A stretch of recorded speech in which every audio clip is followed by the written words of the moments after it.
உள்ளாட்சியில் பெண்களுக்கு 50% இடஒதுக்கீடு கொடுத்ததும் இன்னைக்கு ஆயிரக்கணக்கான பெண்கள் மக்கள் பிரதிநிதிகளாக மாறி இருக்காங்க. அவங்களோட தலைமை பண்பும் ப்ரூவ் ஆகி இருக்கு.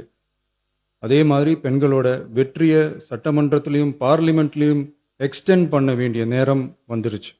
மாண்புமிகு பேரவைத் தலைவர் அவர்களே, இன்று இந்த பேரவையின் வாயிலாக பெண்களுக்கான 33% இடஒதுக்கீட்டை இனியும் தாமதிக்காமல் நடைமுறைப்படுத்த வேண்டும் என்று ஒன்றிய அரசை வலியுறுத்துகிறோம்.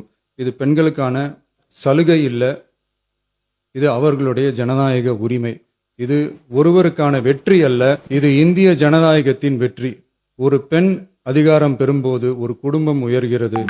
ஆயிரக்கணக்கான பெண்கள் அதிகாரம் பெறும்போது ஒரு நாடே உயர்கிறது.